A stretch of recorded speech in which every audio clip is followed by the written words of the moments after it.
Why don't we get started with the afternoon session? So our first speaker is Tracy Van Brakle. Tracy has been a long-term collaborator of WinLab. We've been working with her on the topic of ORAN, and she's going to tell us more about it. Thank you. Okay. All right.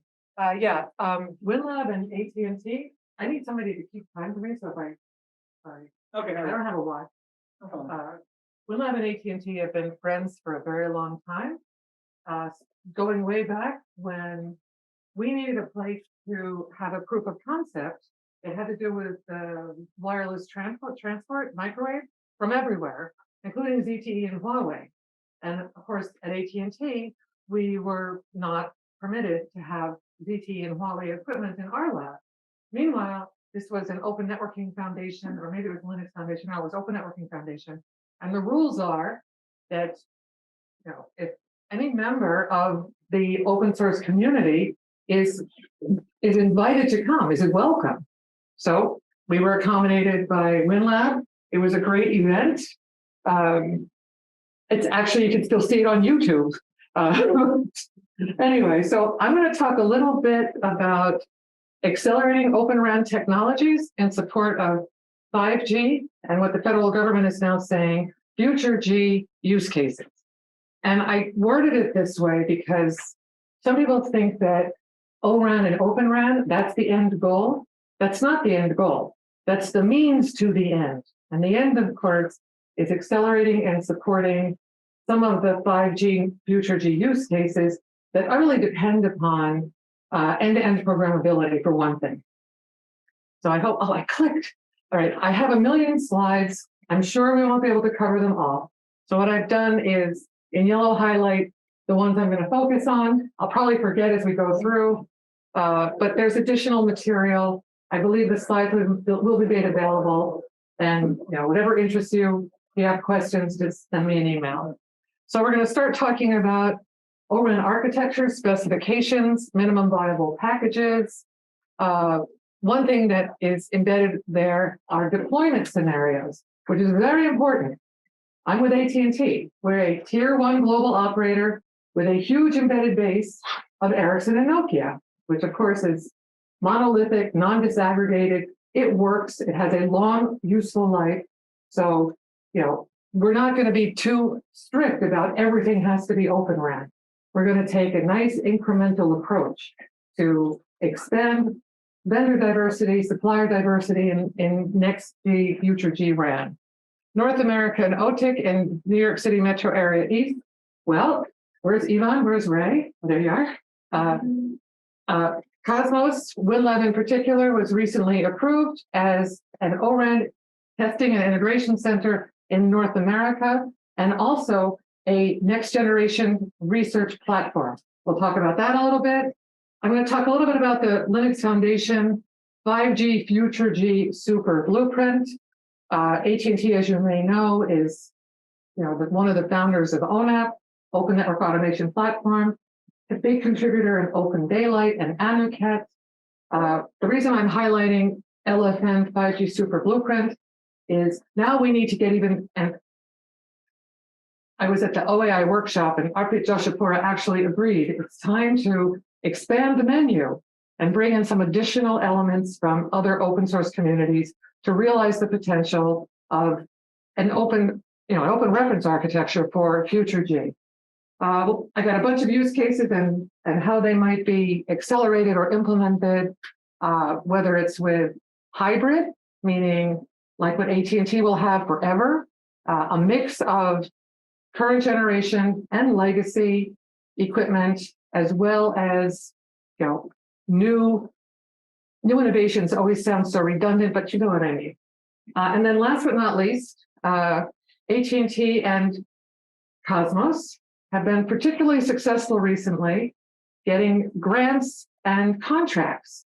You heard about some of the research, the talks before lunch, supported by ONR or NSF. We are very, very excited about all the possibilities that are opened up because of the passage of the CHIPS Act, which, as I see some people nodding their head, It's actually true. It's $280 billion. B as in big boy billion, not M as in little mouse million. And the National Science Foundation is going to be, responsible for 81 billion of the 280 billion. And Yvonne, you were right when you told me that they are a magnificent institution. Except they're teaming up with other groups like NTIA, NIST, and Department of Defense. We're not going to get too much into any of the military stuff because our focus is a Convergence Accelerator project, which means we converge upon a set of solutions that are equally or mostly meaningful for both civilian applications and military applications. Okay, so I think everybody's heard about ORAN and Open RAN technologies. I'm not going to spend too much time on the architecture. However, call out a few concepts. First of all, there is this notion that one must have not only an end-to-end management plane. When I say end-to-end, I mean core transport RAN, not just operator 1, 2, 3, ... out to operator N. And that's the vision of this service management and orchestration framework. It's also expected to be the app store for FutureG, making it very easy to onboard new. They used to be called the microservices, and now they're R apps. And I don't know if anybody in this room can explain the difference, but if you can, educate me later.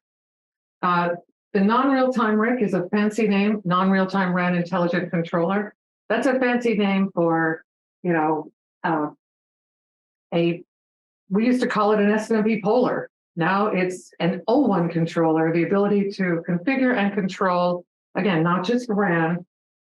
It's called ORAN, but it's actually all three subnets: RAN, core, transport. Near real-time RAN intelligent controller, I think somebody this morning explained, this is the control plane. Everybody's all excited about its potential, but it's still, I'll say, underspecified and aspirational. Lots of stuff going on with cloud, O-Cloud, O2. I'm not going to talk, you see O2 over here. I'm not going to talk much about cloud, primarily because I don't really know enough about it, but also because I think cloud is probably better honed outside of ORAN. I shouldn't probably say that, but that's my opinion. Down south, and this is why operators like AT&T were very interested in this notion of disaggregating, separating the base station from the radio. So we're no longer locked in with single vendor RAN. Now, I would be the first to admit, I would be the first to compliment our existing RAN vendors, which in North America, it's predominantly Ericsson and Nokia. And they're dominant because they're good at what they do, right? However, we are under enormous pressure from the federal government to address a couple of things. One is the supply chain. Two is the simple fact that there are no American-based suppliers in 5G LTE RAN. There are none teed up for future RAN. So how do we, get back to the future and make sure that AT&T's suppliers are, US-based, Scandinavian-based. We're doing a lot of good work with RAN suppliers in Japan and South Korea. Eventually, we'll be doing business with China, which should have been how it was all along. Last but not least, there are all of these interfaces. Some of these interfaces are, again, I like this, aspirational and underspecified. Some of them are actually getting realized, and it's not because ORAN is magic. It's because ORAN was created by operators to address some of the blockages in 3GPP. 3GPP is still the standards development organization. ORAN is incubating information models, data models, and through a liaison statement and submitting change requests to 3GPP, slowly getting those standardized, beginning back in 3GPP SA5 release 16, I think. So any comments or questions about this? I'm assuming that everybody has some familiarity with the reference architecture. All right, so how come I'm not clicking? Knew this was going to happen.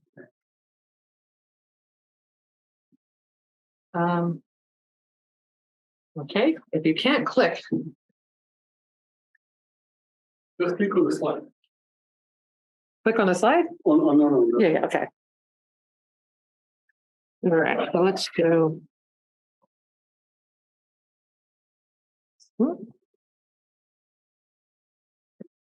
Actually. Oh, did I break it? No.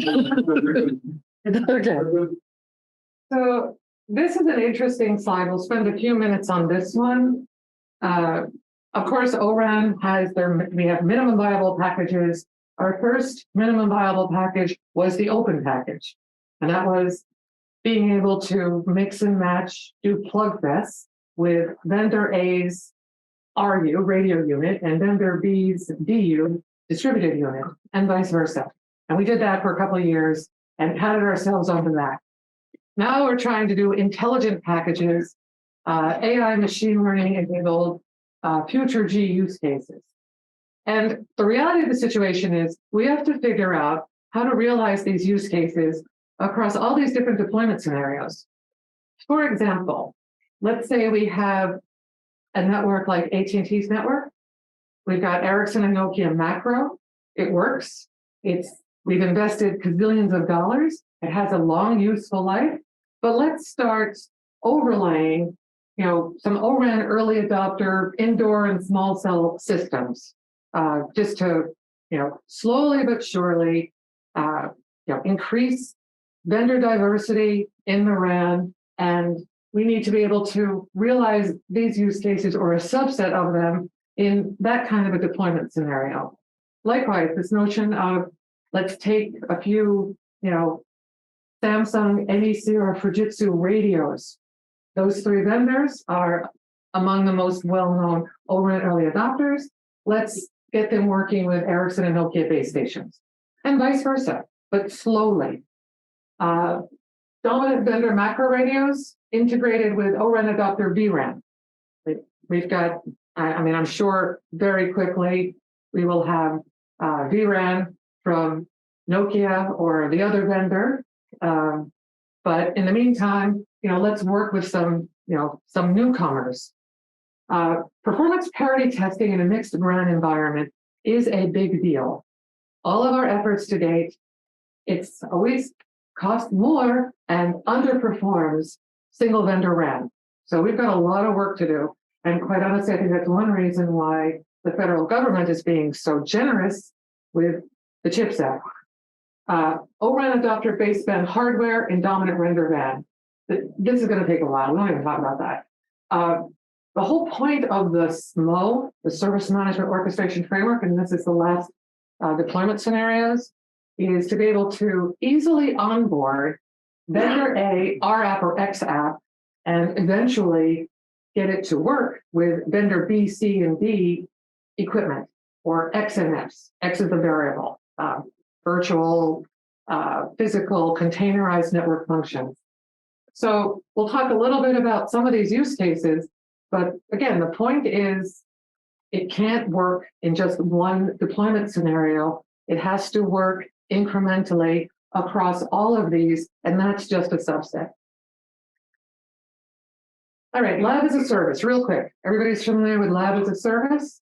I'm calling this to everybody, I'm calling this out because it's one of the reasons why operators, not just AT&T, but also Verizon and Dish, love WinLab, because we have a place where we can obtain remote access, secure remote access over the public internet. We can provide, a private secure sandbox for some of our technology partners who are protecting, obviously AT&T, we want to protect our secrets and commercial interests and intellectual property. Our suppliers do as well. And we've got, the great people and this great facility to bring it all together. Lab as a service, power, platform events, wireless, research, indoor, outdoor, city scale test beds. It's time to build on that good work, bring in, new technologies, new products and services, and a new bucket of funding, quite honestly, both for universities, public research centers, but also, to sound selfish, if not a little mercenary, for, commercial for-profit entities like AT&T, who are being told, we always have to do what Wall Street wants. We can't do any more research and development. Again, back to the CHIPS Act and this new environment, it seems more likely that AT&T and Ericsson and Nokia, for-profits, will be able to partner quite closely with universities, public research centers, and other nonprofits who aren't universities. As a matter of fact, the new directorate that's established by CHIPS Act funding in the NSF, Technology Innovations Partnership, that's what it's all about, is doing more of what we've been doing all along. I just have the ORAN, ONF, and Linux Foundation POC Plugfest back to 2019, but we've been doing POC Plugfest here, as I said when I started the talk, since 2016.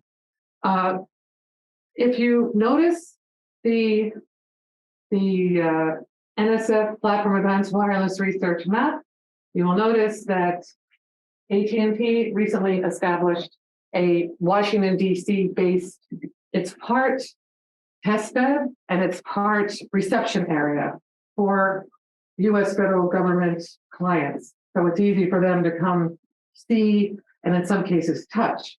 I just wanted, I wish Ivan were here, but Ray, the first, I can't name who it was, but the first Department of Blank clients who came to our Washington, D.C. lab, we demonstrated use cases remotely from your lab.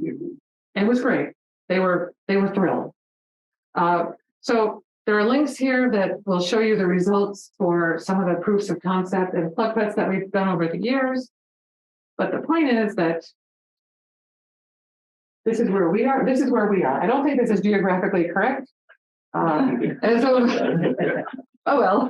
as of last week, WinLab Cosmos, WinLab NYU Wireless, Columbia University is an official ORAN Open Test and Integration Center, which you're in good company. The European OTIC in Berlin is Fraunhofer Institute, Deutsche Telekom, Telefonica Germany, Torino, those terribly well-dressed Italians, Taiwan, Paris, of course, Orange, Madrid, Telefonica Madrid. Asia Pacific is in the People's Republic of China, China Mobile, and Huawei and ZTE. Curio is actually this one, also not geographically correct. It's actually Cable Labs, which I don't know why they're an OTIC, because there are no operators other than cable operators who belong to Cable Labs. But nevertheless, they're OTIC West. WinLab is OTIC East. And the Japan OTIC is the Yokosuka Research Park, which of course includes KDDI and NTT Docomo and NEC and Fujitsu. So we're very much looking forward to figuring out a way, and again, this is Tracy's, operator voice, to prove that if we certify Open RAN technologies in an OTIC, and we take advantage of the resources, the facilities, the students, to accelerate this certification, and in the process, learn all about FutureG Open RAN technologies, we get what we need faster at a cheaper price than if we go it alone. So we're not doing this to be philanthropic. I mean, I am, because that's just me, but, there's a very strong interest in using these OTICs to accelerate Open RAN technologies, prove that they can be certified, lifecycle managed, performance reliability tested in a time and cost effective manner, and in the process, build out the workforce in the United States. A few ORAN early adopters. This is a partial list. If you want to see the full list, www.o-ran.org. The Next Generation Research Group. This I think is interesting because, you know, I mean, as far as I'm concerned, 5G is still wet behind the ears. We just got started with 5G. We never finished 4G. That's why we renamed it LTE. But nevertheless, we're all hot to trot to work on next generation 6G use cases. I happen to be one of the co-chairs of the Next Generation Research Platform project that was established, and OTICS evolved into Next Generation Research Platforms. So that's one of the discussion items later on whenever there's time. But it's actually very good development, because regardless of geopolitics, it's an affirmation that globally we will still collaborate and cooperate out in the open to achieve at least some of the potential, realize some of the potential of 5G, and even if we call it 6G, because we're sick of talking about 5G. Did I break it again? No, should be. I broke it. No. Okay. All right. Okay. Linux Foundation 5G Super Blueprint. We're talking about this, and I know I wasn't going to talk too much about defense. You know, I'm actually the daughter of a Marine Corps drill instructor, but I don't know anything about the military. However, DARPA it's not in the same league with the National Science Foundation, but they do some really cool things. And they have a project that you may have heard of, DARPA Ops 5G, DARPA Open Programmable Secure 5G, and working within the Linux Foundation. And of course, AT&T is, you know, one of the founding members of almost all of the projects that are under the Linux Foundation networking umbrella. We're cobbling together this blueprint. It's not really a blueprint. It's intended to be a rather colorful hodgepodge of logos.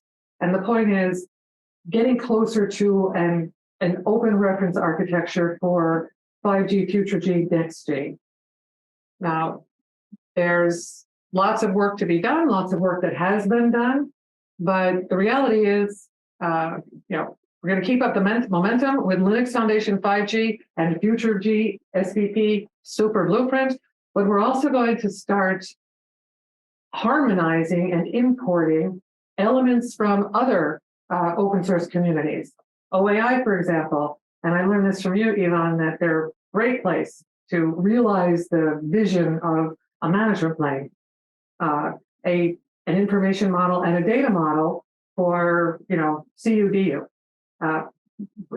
It's not all going to be ORAN, it's not all going to be through GPP, it'll be OAI, Open Networking Foundation. They have their own flavor of near real-time RAN intelligent controller, srsRAN, lots of potential. And I think they have this startup in Ireland, and I mean, there's nothing cooler than Ireland. You go to Dublin, right?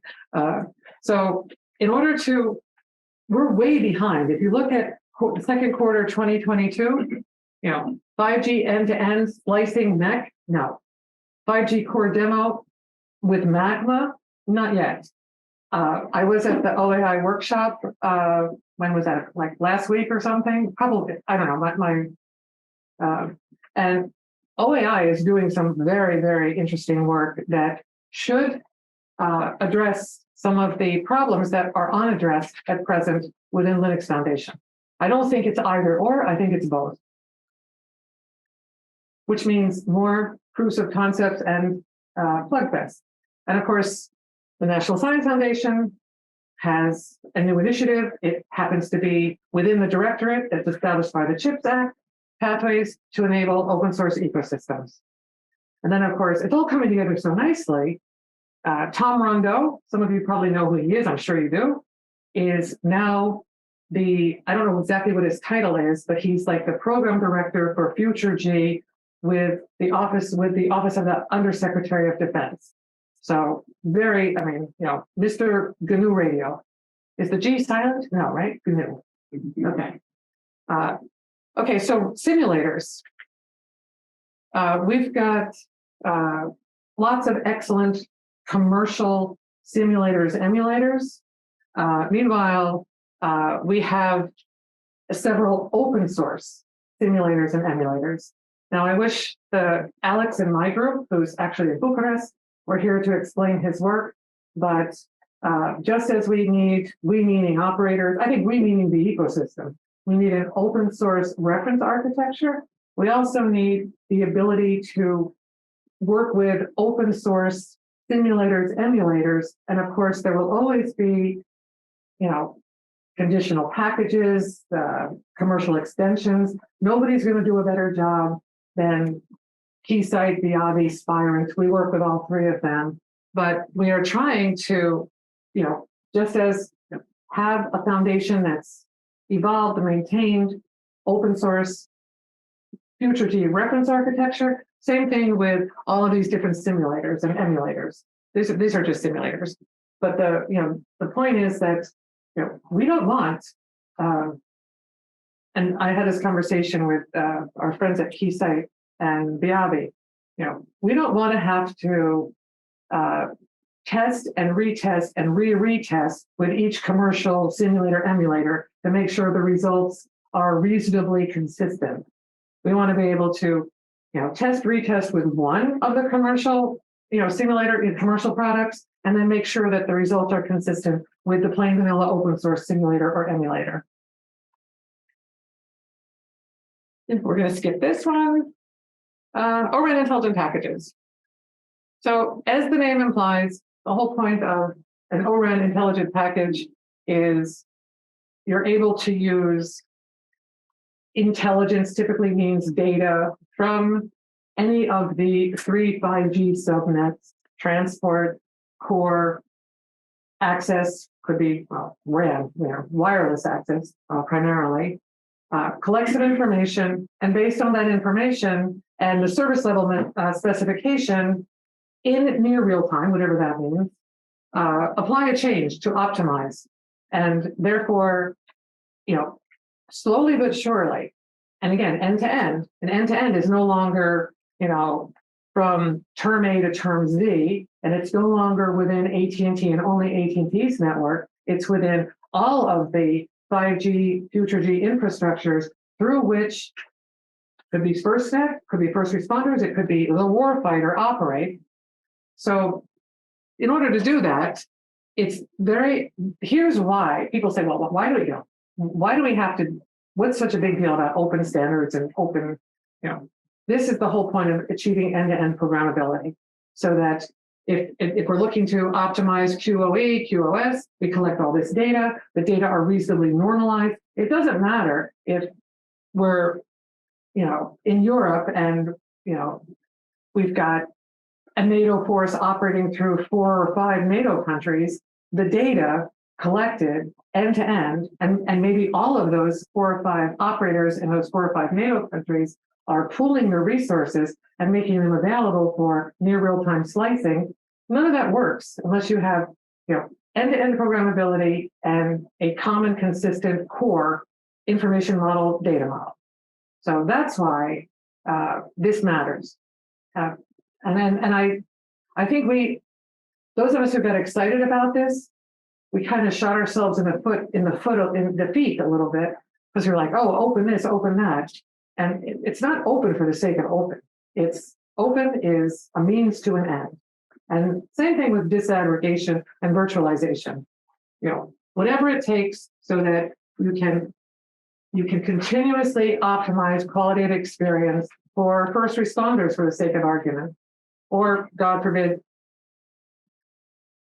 somebody in a war zone. This is this is a specific example for first responders. Anybody who's interested, we did a very cool demo for IEEE. This is AI. We had this AI planner that was developed with SHOP 3, and we said, okay, we're going to use the Common Alert Protocol to tell the AI planner that the asteroid has hit Chicago, or whatever, and some notion of where the damage has occurred. We're going to make up 3 operators whose coverage overlaps in Chicago. We're going to implement a public safety service management orchestration framework that's going to orchestrate across all 3 networks. We're going to pool the resources. We're going to slice, and we're going to optimize QoE, QoS, and other characteristics across that whole pooled sliced network. The slides and a little demo are on the IEEE website right now. So this is, again, a way of illustrating why some of the ORAN concepts, most specifically the open model-driven APIs, are a prerequisite for some of these use cases. Because a lot of this you can't do with roaming. 5 more minutes? Okay. So I'm going to skip through this. This is very interesting, but it's homework if you have spare time. So putting it all together, National Science Foundation Convergence Accelerator, they have tracks A, B, C, D. Right now there's track G, which is securely advancing 5G technologies and communications. What's good about this is you've got the National Science Foundation dealing with the technical merit, and you've got FirstNet, first responders, Department of Commerce, and of course, Department of Defense dealing with the requirements. What are their requirements? And I learned something really, really cool when I was interviewing some retired general, I forget his name. And he went on and on about how important it is to have portable deployables. And he kind of looked at me and said, portable means 2 Marines can carry the damn thing through swamps and muck getting shot at. I was like, okay, that's portable. Deployable means they can deploy it, they can test it, turn it up, and fix it when it breaks without dragging a bunch of engineers and PhDs along with them. And I was like, okay. So this is a fascinating project. Actually, I'll go to the next slide. There are 16 teams. In the yellow highlight are the teams that include AT&T. I happen to be the PI for Indigo, which is kind of a farce because the co-PIs are all better qualified than I am. They include Ivan and Sundeep Rangan and Gil Sussman and KK Ramakrishnan. But there are also Cosmos is also part of Sonic, which is here. AT&T is also part of that. And we have other universities, we have mainstream equipment vendors, we have little startups, we have boutique consulting companies working as systems integrators. And here you'll see who's who. So the whole idea here, again, taking advantage of the service management orchestration framework, aligning it with the DoD's vision and concepts with Mosaic and joint all domain command and control. Everything's a basic building block. Come up with a system of systems that selects and secures networks that comprise the typical 5G FutureG infrastructure. So non-cooperative down here, pretty much you're roaming. All you can do is secure the endpoints and detect for malicious activity. Cooperative, here's where you realize the value of MOCN and multiple operator RAN approaches, because you can make, again, you're in NATO and you've got 3 NATO operators. If you put a consistent management frame, end-to-end management plane, then you can enforce QoE, QoS, security profile, resilience profile, end-to-end. You can't do that with roaming. So our phase 1 deliverables are these apps. The value proposition, we're not bringing about world peace or curing, a horrible disease. We want to speed things up. We want to take human expertise and augment it with this AI planner.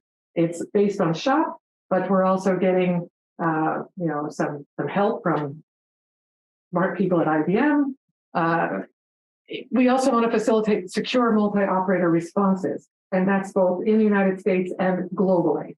And we want to make sure that in the event you don't have G1 or G2, you have something else. That's why I was fascinated by the talks earlier today.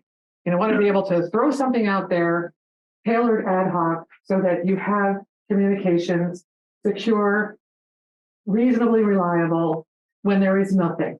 And AT&T, of course, we do all sorts of cool things with 5G cell sites and standalone core on wings. We are working with a Naval Postgraduate School to do 5G secure maritime on self-powering buoys. The notion is we get a little bit of seed funding, prove it works. This is a very messy picture, but if you have any questions, send me an email. The notion, of course, is there's that little helmet, that's General Johnson. He has this treasure trove of domain knowledge, some of which is continuously augmented by, public or private systems that feed into it. He said, "Oh, I need to support Blue Force from this location to that location. Maybe there's some calendaring." I said it's got to be, security profile high. You have to be able to detect and counteract patterns of light surveillance, which is incredibly hard. Black Swan application, yep. If both if track G.1 non-cooperative, track G.2 cooperative, get blown to bits, figure something out, send it up in the air, send it out to sea, use a satellite. And thank you. Like over. A few questions. Well, that was a fire hose of information, but yeah. Do you think then as ORAN evolves, it will further desegregate primarily the BDU? I was going to ask you that. What do you think? I hope so, but You hope so? I'll see. I mean, I quite honestly, I think. Okay, another thing I'm not supposed to say. ORAN has done a great job realizing the potential from XRAN with open front call. And I think ORAN is kind of taking stock and reinventing itself. So I'm not totally sure, other than, let's figure out how to model. Go to 3GPP, you've seen the network resource model. It's an empty class diagram. So let's build that out and figure out a way to auto-generate and lifecycle manage data models that compile at runtime, and that's where I'm mostly focused.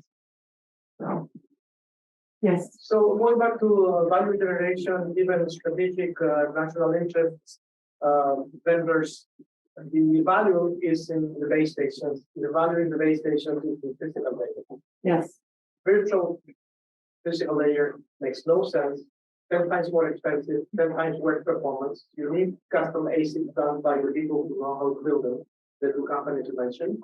Yep. And how do you see any changes on that? I mean, that's why I always mention Ericsson and Nokia, because I don't see. You can virtualize packet core, you can do open packet core. That's not where the value is. With all due respect to the high layer people. Ronaldo, I'm with you. This is why I'm saying, okay, Ericsson macro, Nokia macro, they work, they are cost effective. There's nothing that can compete against them other than maybe Huawei. I just throwing that out there. So let's start at let's start with 5G private cellular networks. And slowly, let's see if we can we're going to get some help from our friends at Fujitsu to test and turn up a 5G private cellular network and overlay it Ericsson Nokia macro. No, but doing this sort of more academic, I am more interested in the fundamentals. So I know. Shouldn't the right path, instead of open or virtual, develop a domestic ASIC cutting edge world leader expertise and capabilities, including that is, I think, one of the items at the top of the list for CHIPS Act funding. CHIPS Act actually won. Yeah, that's what they want to do. But that's not my area. So, but I understand. I know what I don't know. Okay, so My apologies, because it really does not come under ORAN. No, it doesn't. But you're right. I mean, if it's not broken, let's not fix it. And if we do need to do something that's US based, Yeah. it's in the pipeline. But Yes. Just a comment. Thanks, great talk, Tracy. I wanted to just comment on what you mentioned about the labs as a service. Just an observation and a thank you, because I'm NK Shankar. I worked with AT&T, worked with Tracy. Semper Fi, you're always with AT&T, just like you're always a Marine.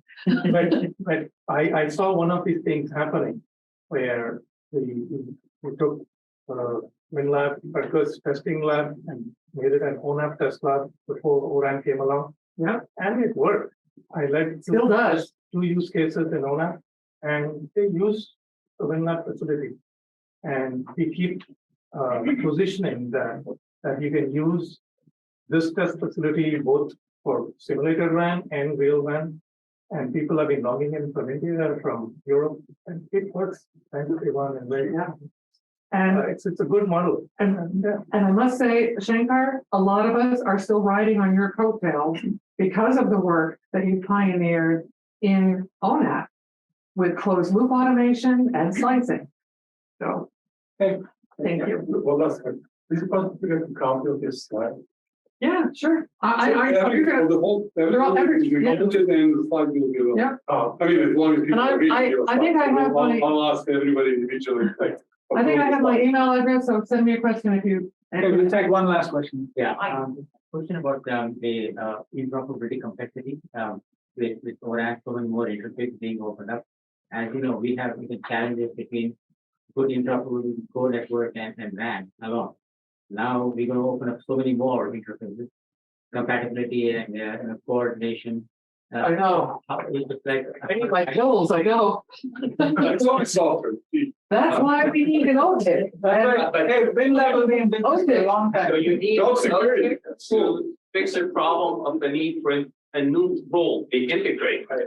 Is this it? Otherwise, No. you'll need an integrator for RAN. You didn't need an integrator for RAN up to this point Well, as an all operator. right, I don't mean to sound snarky, but yes, there are advantages of better logic. So Sure. we have one. All right, yes.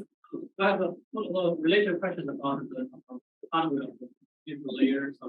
If you mentioned several times the visual efficiency of the chips. Oh, can you speak up? Yeah, so I was wondering, so from the perspective of the open RAN, so which type of the hardware, which is the device characteristic that so the hardware vendor is usually provide, because I heard you that the Nokia ones have some, for some FPGA based solution, but then from that, so from the business, kind of what kind of cost effective. That's an excellent question. I'm a software person. Send me an email. I'll get it to somebody at AT&T who can answer it, or you can get an answer from some of the experts in the room. Seriously. Thank you. Okay, thanks, Tracy. That was great.